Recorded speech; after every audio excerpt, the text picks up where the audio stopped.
Balas serangan Amerika Serikat yang ikut terlibat dalam konflik Iran-Israel, Garda Revolusi Iran luncurkan ratusan rudal balistik terbesar ke ibu kota Israel.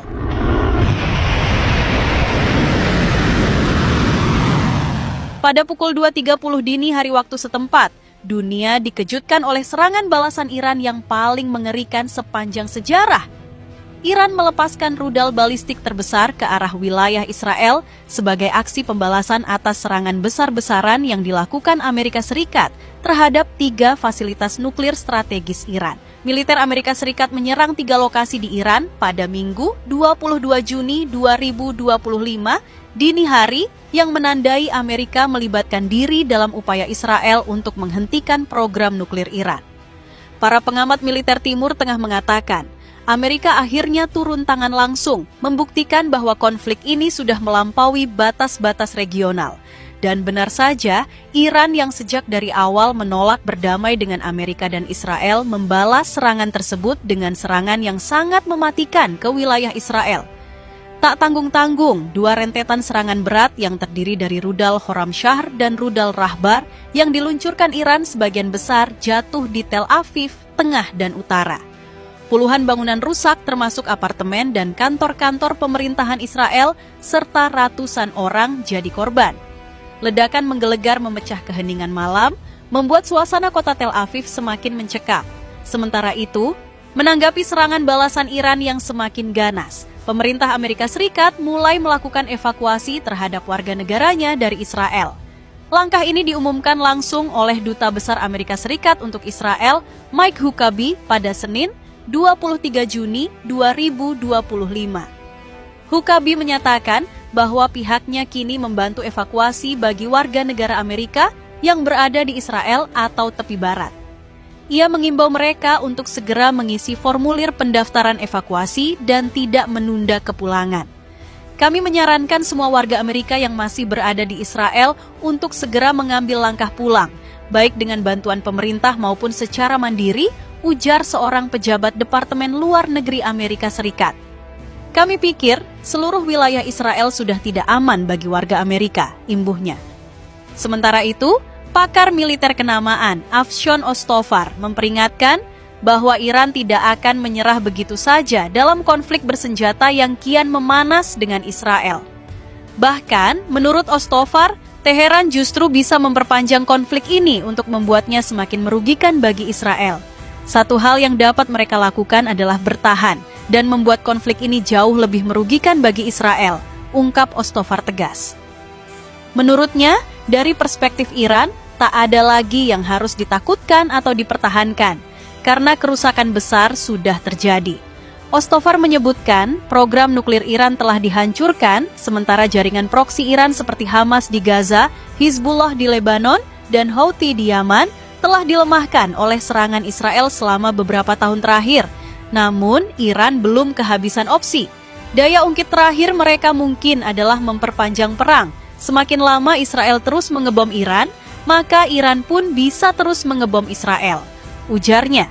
Pernyataan ini sejalan dengan strategi bertahan yang disebut-sebut tengah disusun Iran, yakni mengubah fokus dari kuantitas ke serangan presisi mematikan. Lebih mengejutkan lagi, seorang pejabat senior Iran menolak klaim Israel bahwa Teheran telah kehabisan stok rudal. Alih-alih melemah, Iran disebut telah mengubah taktik rudalnya dari sekadar peluncuran massal menjadi serangan rudal presisi berteknologi tinggi terhadap pusat-pusat militer Israel. Rudal-rudal tersebut dikatakan berhasil menembus jaringan pertahanan paling canggih di dunia, menghantam target yang telah ditentukan secara tepat dan mematikan. Sementara itu, rudal Khorramshahr yang digunakan Iran adalah rudal balistik generasi baru dengan jangkauan mencapai 2.000 km. Didesain untuk membawa hulu ledak berdaya ledak tinggi, rudal ini dimodifikasi untuk meningkatkan kecepatannya, mendekati klasifikasi hipersonik. Peran utamanya adalah sebagai senjata strategis yang dapat menjangkau sasaran penting di wilayah regional yang lebih luas. Sementara, rudal Rahbar sendiri adalah rudal hipersonik yang baru saja selesai dari proses pengembangan oleh Lembaga Riset Militer Iran. Meski belum banyak data teknis yang dirilis, rudal ini ternyata mampu melesat lebih cepat dari Mach 10 dan menjangkau sasaran sejauh lebih dari 1.500 km.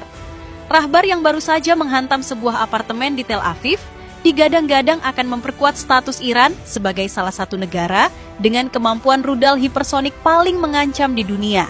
Di lain sisi, dunia internasional kini mulai angkat suara keras mengecam keterlibatan Amerika Serikat dalam konflik Iran-Israel. Rusia mengutuk Amerika Serikat yang ikut campur secara militer dalam konflik antara Iran dan Israel, karena langkah semacam itu dianggap berpotensi menimbulkan risiko besar dan konflik semakin meluas. Yang lebih mengejutkan, sebanyak 60% warga Amerika Serikat ternyata menolak campur tangan negara itu dalam konflik antara Israel dan Iran. Rakyat Amerika sebagian tidak setuju dengan kebijakan pemerintahan Donald Trump, dan ini menunjukkan perpecahan internal yang luar biasa. Berdasarkan kabar yang beredar, ribuan warga Amerika turun ke jalan menolak intervensi militer Trump dalam konflik Israel-Iran, tapi yang bikin hati teriris adalah alasan sebenarnya di balik protes ini. Yakni warga Amerika sekarang lagi ngalamin krisis ekonomi terparah dalam 1 dekade terakhir. Inflasi makanan naik 40%, harga bensin tembus langit, tagihan listrik bikin keluarga Amerika mengeluh dan menangis. Dan yang bikin rakyat Amerika sangat marah, Trump dengan santainya menggelontorkan dana triliunan rupiah untuk membantu Israel dalam operasi militer melawan Iran. Ini spekulasi yang masuk akal berdasarkan pola kebijakan Trump yang selalu prioritaskan kepentingan geopolitik di atas kesejahteraan rakyatnya sendiri. Sarah Johnson, ibu rumah tangga dari Texas yang kita wawancarai secara virtual, dengan mata berkaca-kaca berkata, "Anak-anak saya kadang tidur tanpa makan malam, tapi Trump dengan mudahnya kirim uang ke Israel untuk beli senjata. Ini kegilaan." Spekulasi yang beredar menunjukkan bahwa keterlibatan Amerika dalam konflik ini telah menguras kas negara dengan jumlah yang fantastis. Amerika telah menggelontorkan dana darurat sebesar 50 miliar dolar. Itu setara dengan 785 triliun rupiah hanya dalam seminggu pertama konflik. Dana ini digunakan untuk operasi militer, logistik, dan dukungan teknologi canggih untuk Israel. Belum lagi biaya bahan bakar untuk kapal perang dan pesawat tempur yang berpatroli 24 jam di Teluk Persia. Satu kapal induk Amerika menghabiskan 2 juta dolar per hari untuk operasional. Dengan 3 kapal induk yang dikerahkan, itu artinya 6 juta dolar atau 94 miliar rupiah per hari hanya untuk kapal induk. Bayangkan sobat, betapa marahnya rakyat Amerika karena harus menanggung beban inflasi yang mencekik akibat kebijakan pemerintah yang terlalu ambisius ini. Sementara Korea Utara mengecam serangan Amerika yang membantu Israel dalam konflik dengan Iran. Korut juga memperingatkan Amerika Serikat dan Eropa agar tidak menyulut api perang. Bahkan negara-negara yang biasanya diam mulai bersuara keras menentang agresi ngawur Amerika ini. Berdasarkan kabar yang beredar, beberapa negara Eropa juga mulai mempertanyakan dukungan buta Amerika terhadap kebijakan Israel di Timur Tengah. Spekulasi menyebutkan bahwa ada pertemuan darurat di Brussels untuk membahas sikap Uni Eropa terhadap eskalasi konflik ini.